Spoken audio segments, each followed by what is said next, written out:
Жігіт пен қыз диалогы. Авторы Алима Есенқұлова, оқыған Айдынбек Өтешев, Анар Марсын. Мен отырмын, өткенді ойлап арайлым. Жансыз бейне, фотоңа мұң қараймын.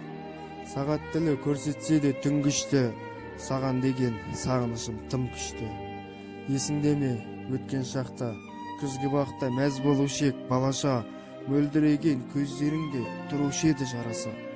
Соңғы алма қалған кезде сол бақта, шаттанушы ек жегіміз кеп таласа.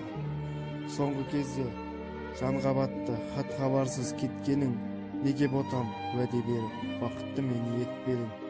Соншалықты болдым оңай менен хатсыз кеткенің. Таңда атты, теріп тұрдым, номеріңді дәлелдей, кешегі күн дәл мен үшін бүгіндей. Не болса да айтып мені өлтірші, жүрегіңе сыр сақтамай мүдірмей. Алло, иә, тыңдап тұрмын. Қалайсыздан халіңіз? Жақсы ботам, қалмаңызшы тегінсіз. Қосылған соң өшірілген нөмірін, хабарластым алып ұшып көңілім. Үндемейсің, неге ботам, жылап әлде тұрмысың? Сағындым мен шынымен, сенсіз өткен күн құрсын. Кешіріңіз, айта алмадым сырқатпын деп ашығын. Жолын үзді махаббаттың қанша ғашық болсам да. Салығым келмей, сізге әуресін басымның, көп қиналдым, сенесіз бе асылым?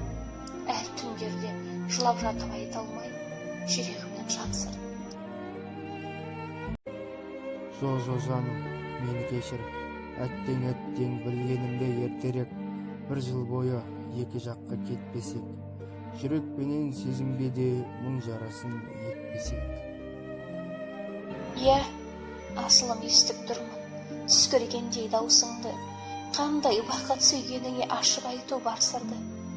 Қорқынышпен бір жолды да жоғалттым, сізсіз менде қалай ғана бақытты жан болмақпын. Расымен де бұл түс емес, біз біргеміз алтыным. Ашқанына мен де дағы қуандым. Сарайыңның ашылмаған жансырын, сен мықтысың, гүлім менің. Сырқатыңды әлі бірге жеңеміз. Бұрынғы бақ, сол ағаштан қызыл алма тереміз. Қанша өмір сынаса, қарсы тұрып жеңеміз. Болашақта бәрі жақсы боларына